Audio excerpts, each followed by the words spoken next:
Hi guys, and welcome back. In today's video, I am going to just be tackling my physical TBR.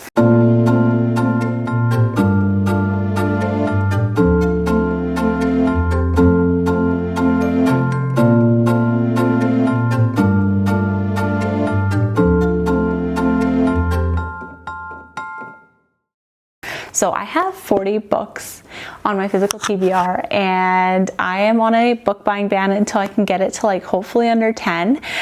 So in this video, we're just gonna tackle my TBR and see how many books I can get down.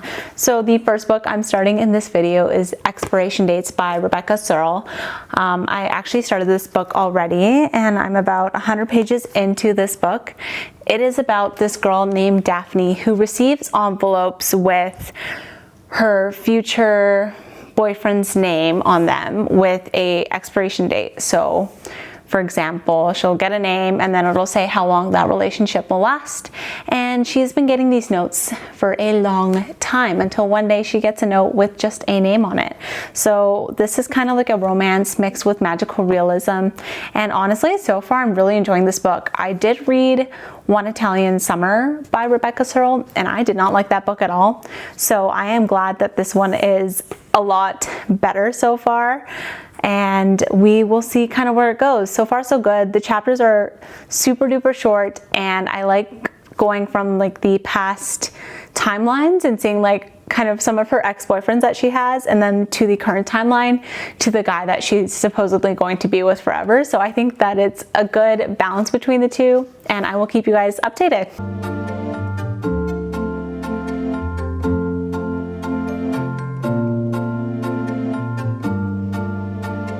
Okay, it is day 2, and I finished Expiration Dates by Rebecca Serle just this morning, and I liked this book quite a bit. I'm giving it 4 stars. It was exactly kind of what I was looking for. The chapters were super duper short. It was a really fast-paced book, and I liked the element of magical realism. I thought that was a unique concept to bring into a romance, and it worked really, really well. I think Daphne was a pretty likable main character. She did have a reveal about halfway through the book that made me nervous for how her romantic relationship was going to be affected by that reveal. But it all worked out in the end, and I actually had a pretty solid idea of who I wanted her to end up with.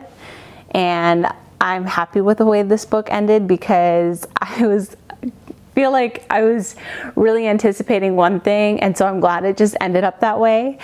I really like the way that Daphne interacted with her parents in this book. They had a really close-knit relationship. Jake is a super likable male main character, as well as Hugo, her friend. He's super likable, and I think a couple of her female friends as well. I don't remember their names, but they all were just super supportive of Daphne and really sweet. And yeah, I really enjoyed this book. The only critique that I have was there was sometimes she would talk about her dog in this book, and it felt like she was trying to convince us that she was a good dog owner. She would explain why she wasn't going to take him for a walk sometimes, or that she did feed him or something like that. It was just kind of dumb. It was she's trying to really convince us that she is a good dog owner and stuff. So I was just that's weird. But besides that, this book was good. I would absolutely recommend for anyone looking for kind of a fun, cute, light romance. Nothing too deep or heavy in this book. So yeah, 4 stars.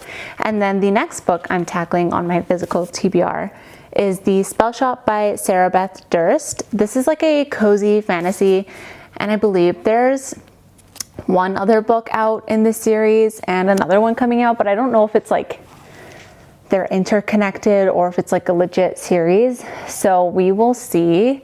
I already read the first chapter, which was only 10 pages, but I'm not a fan of the way this book starts. And I don't know how I'm going to feel about the writing style. So we'll give it a go, we'll give it a whirl, and I will keep you guys posted on it. But yeah, hopefully it gets better. I wasn't sure how I felt about reading the first chapter. So I will keep you posted, and if not, I'll just start something else instead.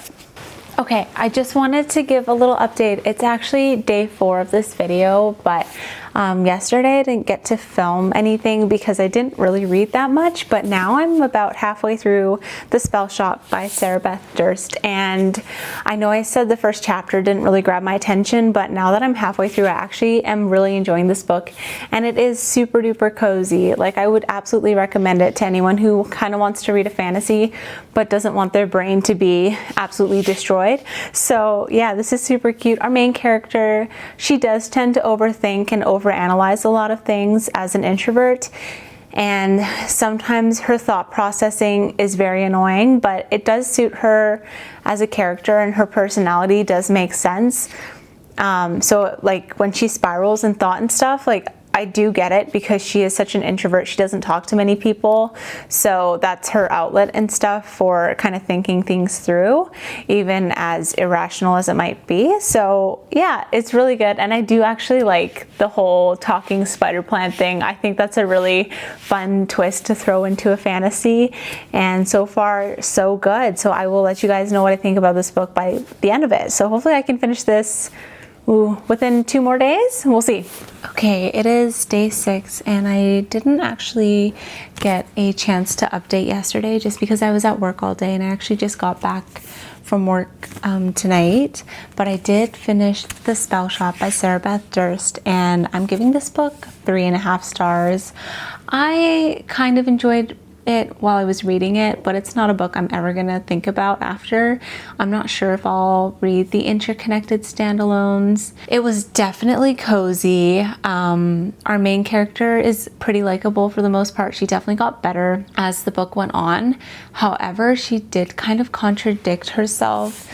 Like when she saw a man, she described that she said he wasn't what she'd call handsome, and then literally within the next page it was another thought about the same guy, and it was, there was no law that said dangerous men couldn't also be handsome. So like in one thought she was saying that he wasn't very handsome, and the other one she was saying that he was. And there was a couple times throughout this book where it felt like she would just flip on a dime what she thought. So that was a little bit weird. It didn't feel like the author could remember what she wrote. And Kaz, the spider plant that talks and is her companion, doesn't have a mouth to speak or eyes to see, anything like that. So it was hard for me to like envision him besides just looking like a plant. Like I really wish he did have some sort of interesting magical characteristic that came along with him being able to talk. That would have been a little bit more interesting. And I think just the overall premise of this book was okay, but it definitely felt like it dragged. And there was so much talk about like her making jam. Like I feel like I just read about jam and making jam and what berries would be good for jam the whole time. It just felt like that was taking up so much of the story, and like I get it's cozy, but like come on, I don't want to hear anything else about jam. We get it. So that was a little bit I did like her relationship with a lot of the islanders. It did get better. However, there was a romantic relationship that kind of blossomed or whatever within like 24 hours of these people meeting each other, and that was a little bit weird to me. It just didn't make any sense at all. So I feel like it was just not a great way to create a romantic relationship. It was just weird. Like these characters had not even interacted, and then all of a sudden they were kind of in a romantic relationship. So that was bizarre. In general, I kind of think that the author's thoughts when writing this book were a little bit like scattered. I feel like that's the best way to describe it. So reading this book also felt a little bit scatterbrained at times, but it was still good. I would recommend if you like a cozy fantasy. I wouldn't read this book for the romance, that's for sure. You're just here to kind of sit back and have a good time and not have anything that's too high of stakes. So all in all, 3.5 stars. It was good. I'm not going to think about it again, and I would maybe recommend if you like cozy fantasy. And that's it. I will pick my last and final book for tomorrow, and I will see you guys in a bit. Okay, it is the final day of this video, It's day 7, and I just decided that I was gonna finish off a book that I started last year and I just never got around to finishing. This is The Language of Thorns by Leigh Bardugo, who is very famous for writing the Shadow and Bone trilogy and also the Six of Crows duology. Both of those are set in the Grishaverse, and Six of Crows was one of the very first fantasy that I ever read a long time ago, and I absolutely love it. I feel like that is the series that brought me into fantasy. So I did pick this book up from her. This is just like 5, I believe, short stories, a collection of like myth and folklore and fairy tales that she kind of wrote set in the Grishaverse. So there's 5 of these.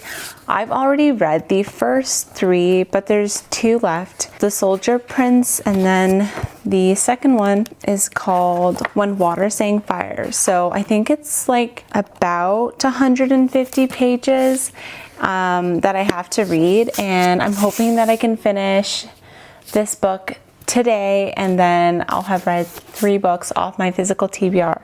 So yeah, without further ado, I'm just gonna start reading, and I will give you guys an update when I finish both of the short stories, hopefully later today.